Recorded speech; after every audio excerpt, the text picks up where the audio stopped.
Bonjour, ici c'est Claudie Pfeiffer, la fondatrice du Centre Ballons-nous. Donc, je vous invite aujourd'hui à expérimenter la 3e capsule de formation des modules Vieillir sans rétrécir. Aujourd'hui, c'est consacré à comment réveiller sa vitalité.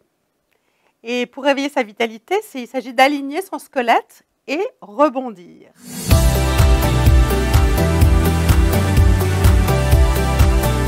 Alors, pour cette capsule qu'on fait debout, l'idée c'est de voir comment vous allez pouvoir utiliser cette capsule-là pour votre bien-être quotidien, pour vraiment recharger vos batteries à un moment donné où vous êtes épuisé, si vous êtes assis trop longtemps à votre ordinateur ou dans une voiture pour faire une pause. C'est vraiment une capsule qui, comme son nom l'indique, qui vise à réveiller votre vitalité, mais qu'on peut utiliser, par exemple, quand vous attendez à l'hôpital, vous allez rendre visite à quelqu'un, puis vous sentez que votre énergie baisse, eh bien, vous vous mettez à l'écart à un endroit, puis vous allez pouvoir pratiquer cette capsule. Donc, c'est vraiment une capsule qui est utile pour tout le monde, en fait. Hein. Donc, alors, je vais vous montrer qu'est-ce qu'on va faire. Donc, dans un premier temps, ce qui est important toujours, c'est de passer par la conscience. Savoir d'où on part pour voir vers quoi on arrive. Donc, la première étape, c'est vraiment d'aligner, de prendre le temps de fermer les yeux, puis de voir comment vous êtes quand vous êtes debout. Comment est-ce que vous vous sentez aligné? Comment est-ce que vous sentez que vous êtes debout? Sentez-vous croche? Évidemment, c'est avec la pratique qu'on va commencer à différencier nos sensations. Au début, on ne sent pas grand-chose, puis petit à petit, on prend l'habitude et on commence à sentir plus de différentes sensations qui nous informent sur notre façon d'être debout. Donc, vous êtes debout, est-ce que vous avez les épaules qui vont dedans? Quelle est la direction de vos pouces? Est-ce que vous êtes plus arrondi? Est-ce que vous êtes plus le poids vers l'avant ou le poids vers l'arrière? Et sans aucun jugement. C'est juste prendre une photo d'un moment donné dans votre journée. Très bien. Puis, vous allez prendre votre main comme un éventail. Et là, à partir de là, je vais vous inviter à monter le menton, puis voir comment ça se passe à l'arrière, comment l'éventail réagit. On voit que les vertèbres cervicales diminuent, il y a comme une diminution de la courbure cervicale et les doigts se ferment comme un éventail. Puis, cette fois-ci, vous allez descendre le menton vers la poitrine et sentir comment les doigts s'écartent, donc quand vous allez regarder vers le sol. Donc, faire ce petit mouvement quelques fois, vous remontez la tête, montez le menton, prenez le temps de respirer et redescendre la tête jusqu'à un juste milieu qui est ni en haut, qui est ni en bas. Donc, prenez quelques instants juste pour sentir quand votre éventail au niveau des doigts est à peu près au juste milieu. Et quand vous avez trouvé cette place, vous avez le regard qui regarde devant vous, droit devant vous, avec les yeux ouverts, et vous lâchez la main. Ça, c'est votre position alignée, ajustée au niveau de la tête. Puis, je vais vous inviter à mettre votre main dans les lombaires, dans la courbure lombaire. Donc, la courbure lombaire, c'est le petit creux lombaire que l'on a, et que tout le monde a. Et là, je vous invite à laisser plier vos genoux légèrement. Pliez légèrement vos genoux et voyez comment la courbure lombaire s'allonge. Et au contraire, poussez vos genoux vers l'arrière et voir comment la courbure devient plus prise, plus tenue. Et souvent, on se promène dans la vie avec les genoux très tendus, ce qui donne de la tension au niveau des genoux. Donc, on pousse les genoux vers l'arrière et on voit que la cambrure, elle est augmentée. Et ça, on ne veut pas ça dans la vie de tous les jours, une cambrure augmentée. Et là, vous allez prendre le temps de trouver la posture intermédiaire, qui est je relâche légèrement mes genoux. Ce n'est pas que je plie, mais je relâche mes genoux. J'ai une courbure lombaire qui est longue et une courbure cervicale qui est longue. Et on reste comme ça, on relâche la main. Okay? Et là, je vais introduire le mouvement qui s'appelle les pom-poms. Les pom-poms, c'est de la gymnastique vibratoire qui a été inventée par un ingénieur russe, M. Mikoulin, qui a trouvé une façon d'aider le corps à pomper le sang vers le cœur.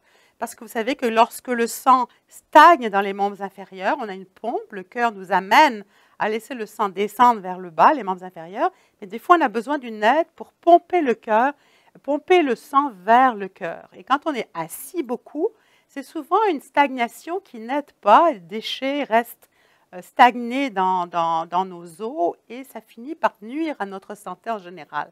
Donc l'idée, c'est de voir comment est-ce qu'on peut aider le sang à être pompé vers notre cœur et bien sûr ensuite nettoyé par les poumons.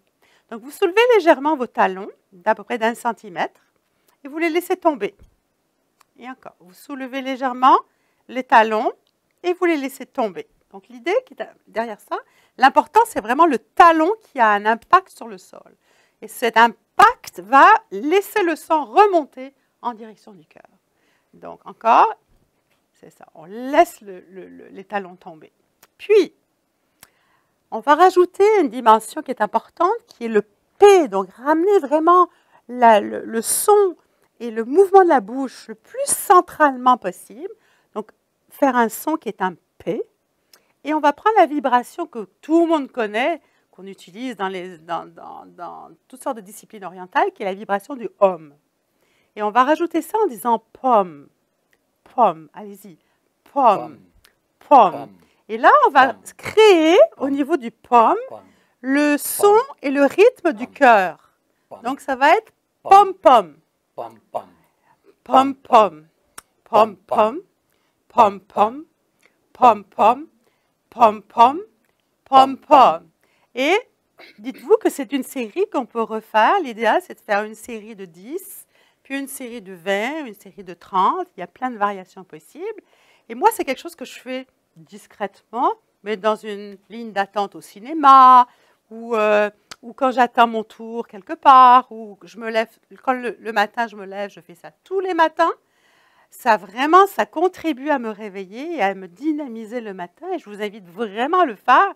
Comme on se lave les dents, quand on prend une douche, on fait un pom-pom. Et on fait une série de pom-pom, et je peux vous garantir que ça contribue à vous réveiller le matin. Donc ça, c'est vraiment, on va refaire un 10 pom-pom ensemble, avec le son, aligner le corps, aligner les lombaires. On y va. Faites-le avec nous dans votre salon. Pom-pom, pom-pom, pom-pom, pom-pom, pom-pom et pom-pom. Merci. Et on va aussi le voir comment est-ce qu'on peut le faire en étant assis. Parce que des fois, on est dans un endroit où on ne peut pas vraiment... si on est dans une voiture, des fois, on a besoin de pouvoir le faire assis.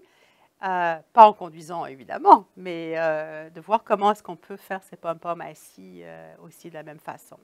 Alors là, je vous invite à faire cette routine des pom-poms assis. Et ces pom-poms sont évidemment... on les doit à M. Micouline, mais c'est issu du programme des os pour la vie que j'enseigne également pour la tonicité des os. Et donc au Centre Emballons-nous, il y a toute une dimension qui s'adresse directement aux os et à la santé des os. Donc là, je vous invite à retrouver ces pom-poms, mais en étant assis. Donc toujours ce qu'on vise, c'est d'aller chercher cet alignement au niveau du cou, donc avec la nuque qui est longue ici, avec les épaules vraiment en arrière. Donc on allonge ici la nuque le plus possible. On sort ici le sternum, c'est ça. Et là, vous allez chercher donc un appui sur la chaise. Et c'est l'appui sur la chaise qui va faire que pom-pom. Vous allez vous redresser. Pom-pom. Pom-pom. Pom-pom. Et on retrouve le rythme du cœur. Pom-pom. Pom-pom. Et je vous garantis que si vous faites ça régulièrement, dans les moments où vous vous sentez endormi ou quand vous devez rédiger quelque chose d'important, et quand c'est trop fatigant, on s'étouffe parfois. Hein? Donc c'est tout à fait normal. Prenez une petite pause. Et c'est avec la pratique, évidemment, que vous allez pouvoir être plus confortable avec ces pom-poms, soit qu'ils soient debout ou soit qu'ils soient assis. C'était cette 3e capsule consacrée à réveiller sa dynamique. Et je vous invite à le faire régulièrement chez vous parce que c'est la pratique qui va vous amener dans des nouvelles habitudes plus conscientes pour vous et plus utiles. Faire circuler son sang, c'est oxygéner votre corps le plus possible. Donc, les pom-poms, faites-en, refaites-en, amusez-vous avec ça. Introduisez ça dans votre partie de Noël. Amusez-vous tous ensemble à faire des pom-poms. Je vous dis à très bientôt. C'était Claudie Pfeiffer du Centre Emballons-nous.